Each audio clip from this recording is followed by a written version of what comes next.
सभी साथियों को 26 जनवरी यानी कि गणतंत्र दिवस की हार्दिक शुभकामनाएं। आज के दिन जो भारत का संविधान लागू हुआ था उस उपलक्ष्य में हम लोग सभी इकट्ठे हुए हैं। सबसे पहले तो मैं संतों महापुरुषों के चरणों में श्रद्धा के सुमन अर्पित करते हुए आज के हमारे मुख्य मेहमान आदरणीय Amarendra Kumar ji, senior section engineer, आदरणीय बटुकलाल मीणा जी जो हमारे जेई है, भाई बलबीर जी और जितने हमारे बुजुर्ग और नौजवान साथी खड़े हैं, सभी को क्रांतिकारी जय भीम, जय भारत। साथियों, जैसा कि आपको विदित है कि आज के दिन हमारे देश का संविधान इम्प्लीमेंट हुआ था, लागू हुआ था। और मैं पहले भी कई बार कहता रहता हूं कि जब भी 26 जनवरी होती है उस दिन बहुत कम लोग बाबा साहब डॉक्टर अम्बेडकर को याद करते हैं, क्योंकि अगर हम देखें तो आज का पूरा दिन संविधान के ऊपर टीवियों में डिबेट रहेगी, परंतु बाबा साहब डॉक्टर अम्बेडकर के ऊपर कोई नहीं बोलेगा। मैं धन्यवाद करता हूं बलबीर सिंह का, जिन्होंने बाबा साहब डॉक्टर अम्बेडकर के बारे में बताया। आज के दिन BS4 अभियान पूरे देश के अंदर चला हुआ है, यानी कि भारतीय संविधान सम्मान सुरक्षा संवर्धन। पूरे देश के अंदर जो भारत का संविधान है उसका हमने सम्मान करना चाहिए, उसकी सुरक्षा करनी चाहिए, उसका संवर्धन करना चाहिए। जैसे कि हमने सम्मान, आप लोगों ने पता है कि बहुत सारे लोग भारत का संविधान का सम्मान नहीं करते। पीछे भी कुछ दिन पहले दिल्ली के अंदर भारत के संविधान की प्रतियां जलाई गई थी। वो पहला ऐसा वाकया था मतलब कि जिस दिन भारत के संविधान के साथ कुछ लोगों ने इतना अभद्र व्यवहार किया, परंतु वो लोग के ऊपर कार्रवाई हुई।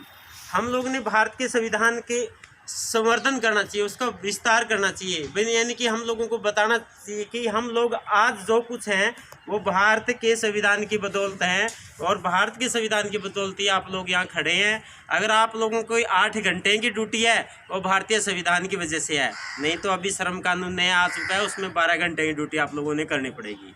अगर आपका आज हम लोगों ने प्रण लेना चाहिए कि हम लोगों ने भारत का संविधान बचाना है। अगर भारत का संविधान हम लोग नहीं बचा पाएंगे तो पूरा देश गुलामी की तरफ चला जाएगा। जैसे कि अभी 3 काले कानून आप लोगों के पास देखने को मिल रहे हैं जो किसानों के खिलाफ, ये किसानों के खिलाफ नहीं है, ये हम लोगों के खिलाफ भी है। ये ज़रूरी नहीं है कि जिसके पास ज़मीन है, ज़मींदार या जो खेती करते हैं उनके लिए नुकसानदायक है।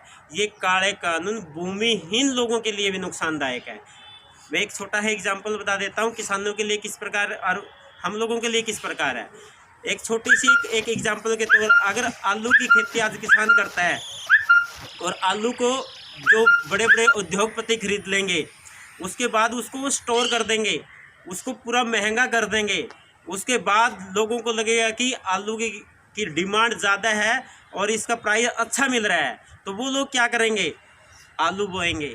परंतु जब वो खेती तैयार हो जाएगी और बाज़ार में आने के लिए तैयार होगी, उस टाइम वो उद्योगपति उनको निकाल देंगे 2-3 रुपये किलो। फिर उसके बाद किसान कहेंगे भाई साहब पैसे भी हम देंगे, इनको निकाल के ले जाओ। जैसे पराली उठवाते हो ना, बहुत सारे साथियों को पता नहीं, जो खेती करते हैं उन साथियों को पता है कि उनके पैसे अपनी जेब से देते हैं, साथ में उनको पराली भी उठवाते हैं और पैसे भी देते हैं। तो ये स्थिति हो जाएगी। उसके बाद किसान तो इस तरीके से वहाँ से साफ हो जाएगा। और जो हम लोग भूमिहीन, हम लोग हमारे पास ज़मीन नहीं, हम रोज़गार या नौकरी पे हैं, तो हमारे साथ क्या होगा कि जो चीज़ हमें 10 रुपये किलो या 20 रुपये किलो आज मिल रही है वो 100-150 रुपये किलो मिलेगी। मतलब कि ये आप लोग ना सोचें कोई भी साथी, भाई ये मामला ओनली किसानों का है।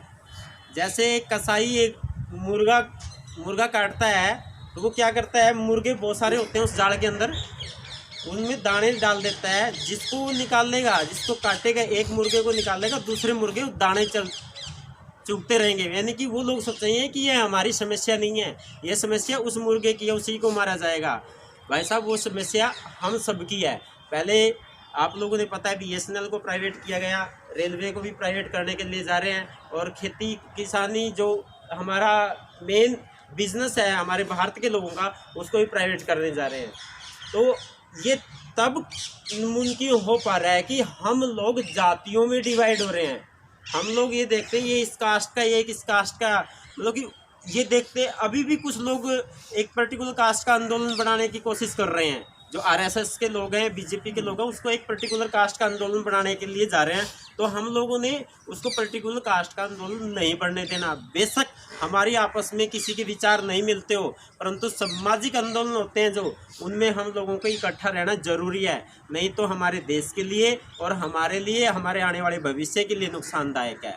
लॉकडाउन के दौरान बहुत से बच्चों की ड्रॉप आउट हुए हैं, एजुकेशन छूटी है। मतलब कि जो ग्रेजुएशन वगैरह के बच्चे थे वो अच्छी कंपटीशन की तैयारी भी कर रहे थे, वो ड्रॉप आउट हो गया क्योंकि वो लोग अपनी मजदूरी की तरफ उन लोगों ने ध्यान दे लिया। क्योंकि खाने की व्यवस्था अभी भी हम लोगों ने भी यहाँ पे कुछ बिहार के और बंगाल के लोग थे, उन लोगों के खाने की कम से कम 2 महीने हम लोगों ने व्यवस्था करवाई।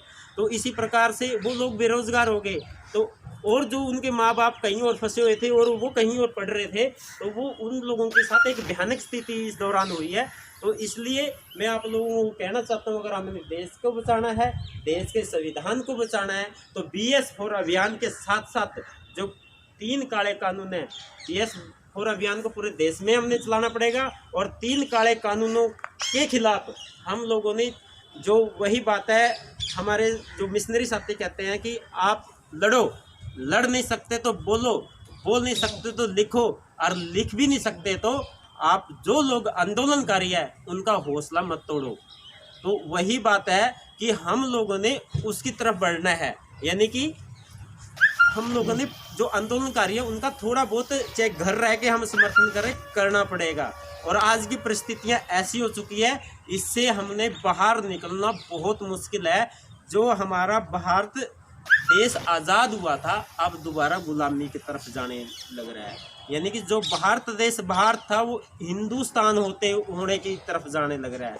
यानी कि भारत के संविधान को ख़त्म करके दूसरा संविधान तैयार कर दिया है लोगों ने, वो हमारे ऊपर इम्प्लीमेंट होगा। अगर वो हमारे ऊपर इम्प्लीमेंट होगा, A to Z लोग, आप लोग गुलाम हो गए, पूंजीपतियों के गुलाम हो गए। इसलिए आप लोगों को मैं आग्रह करूँगा कि आप लोग आंदोलनकारियों का साथ दें, डायरेक्ट इनडायरेक्ट जिस प्रकार से आप लोगों से हो पाएगा। और BS4 अभियान यानी कि भारतीय संविधान सम्मान सुरक्षा संवर्धन, जो वामसेप का राष्ट्रीय व्यापी आंदोलन चला हुआ है, उसको हम लोगों ने समर्थन करना पड़ेगा। इन्हीं कड़ी के तहत आप लोगों से रजा चाहूँगा। जय भीम, जय भारत, नमो बुद्धाय।